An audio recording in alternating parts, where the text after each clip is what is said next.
So in this phase, the St. James Way progresses circling the mountain of Alvaiazere. That is the highest point in the region, with its 618 meters of altitude, and the mountain of Alburgue, which the pilgrims will encounter a bit further ahead. We will cross the sanctuary of Our Lady of Covoes, and at the western foot of this mountain range is the town of Santiago de Arix. There is a chapel in this village that is dedicated to James the Apostle, where a pilgrimage is held annually in his honor. Although the current St. James Way leads the pilgrims north before reaching the village of Santiago de Arix, the name of the village and the worship location of the patron saint of pilgrimage paths are proof of the centuries of treading the St. James Way in this territory.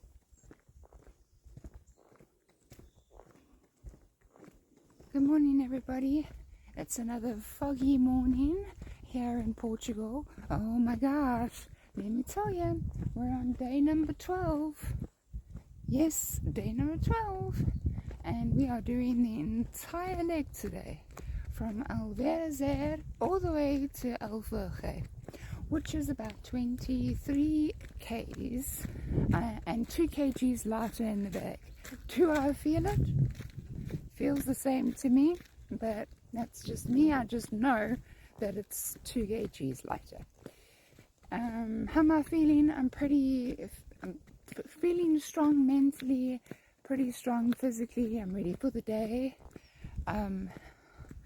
It really is beautiful up in the mountains here, which is basically the route that we're going.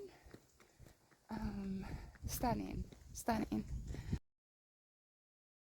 Okay, another olive tree. I've just picked this off. Let's see if I finally get a ripe one. Oh, no ways. Oh, no ways.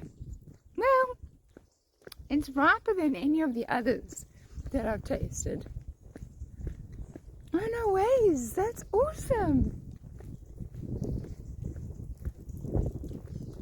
Oh gosh, a little bit. Never mind. It's not ripe on the one side. Okay, nope. Okay, and I forgot to mention that I'm fine. I just realized I told you yesterday that I got bitten by a dog. I'm fine. I did check. It didn't penetrate skin wasn't torn. And it's starting to rain. Yay!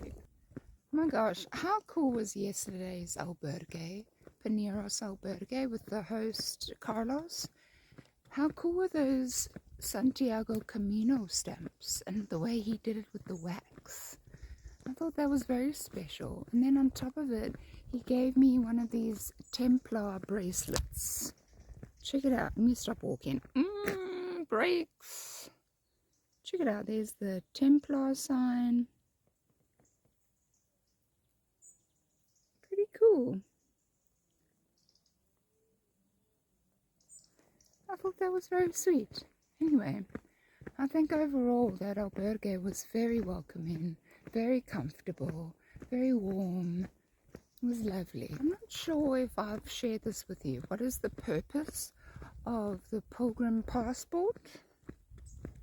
Okay, I told you why you have to have the credentials, so that you can have the pilgrim rates at the albergues and at some of the cafes and shops through the walk. But did I ever tell you that to get and qualify to get the certificate at Santiago, you need to collect in the beginning 1 pilgrim stamp, Santiago stamp a day, And then as you get closer, about 100 meters outside of Santiago, you need to collect a minimum of 2. Did I ever tell you that? Now you know. Okay, so the St. James Way that crosses through Alvaiazere's territory offers a unique journey where faith, history, and nature walk side by side and invite you to contemplate and introspect along each of its 23.6 kilometers. This path is denoted by centuries of spirituality on which churches, chapels, and other places of worship emerge along the way as active landmarks of generational devotion. More than just engineered heritage, they are premises of faith, acceptance, and silence. There's more about food. Alvaiazere is a land of authentic flavors and lively traditions. Among its most emblematic products, the ones that stand out most are the cheeses from Rabacao, which are noted for their singular taste from the fragrant herbs, the aromatic honey, the home-baked bread, goat and lamb meat from Sico, the olive oil, the typical pastries such as the pine nut cakes, the traditional biscuit, lesmas, and the Sico wines.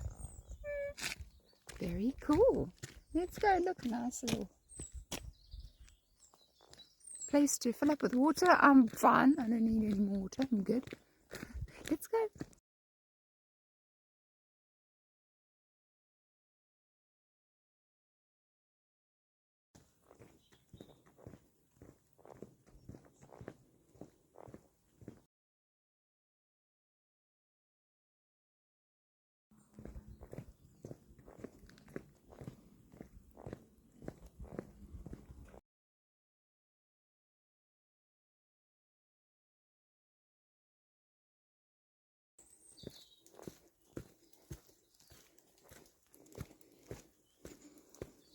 Bon dia. I'm having a little bit of a rest and a bite to eat. I've got about 13 k's left to do. And I'm actually quite excited because today is going to be my first day that I'm going to stay at one of the responsible donation albergues, which I believe those are the heart of the Camino and we should support them as much as possible. And so I've heard so much about them and I'm super excited about it. So, yay! In one unsuspecting moment, everything can change. A relationship can shatter, a dream can suddenly end. Your heart can break for a million different reasons: grief, rejection, loneliness, uncertainty, tragedy, betrayal. When something terrible happens and the world makes zero sense, the Lord is close to the brokenhearted. He rescues those whose spirits are crushed. Psalms 34 verse 18. David, the writer of Psalm 34, preached from the trenches. He experienced some intense highs and fierce lows, but he recognized God's presence in the midst of his circumstances. He knew that God was near, no matter what was happening around him. Is your heart broken? Is your spirit crushed? God is near. He hasn't left you to fight for yourself. He sees you in your heartbreak. He meets you where you are. He has not forgotten you, and he has not abandoned you. This doesn't mean you won't face hard things, but even when your mind races and your heart doubts, God offers a peace and an intimacy that cannot be fully explained. Because of Jesus' death and resurrection, we now have constant access to God's presence through his Holy Spirit. There are many places in the Bible where the Holy Spirit is described as the Comforter, ready to soothe, guide, counsel, and encourage. The comfort we receive from God is a gift from his Spirit who is always with us.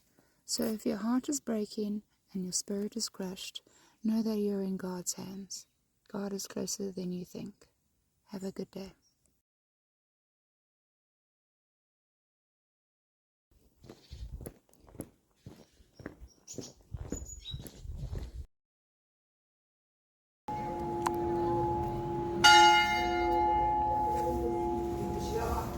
leva uma moto para lá, a gente põe ali areia, depois agarravas e depois um bocadinho benzinho, abrias assim a barriguinha. Okay, so I bumped into two other pilgrims who walked with me for a bit, and told them about trying the olives. I think it's about 8 olives now that I've tried, and they've all been unripe. But he was saying that you have to put them through a process of water and salt and changing it every day before they can become edible. Did I know that? No. But now I do. Lovely. Learning new things all the time. I guess I kind of did know about that, but I didn't realize that they weren't edible before the process. I thought that was just a way of pickling them. I don't know what I was thinking. But now I know. There we go. Alright, so we made it to Alburgue. Alvorge. We just got to find my Alburgue now. Beautiful little town. Let's go.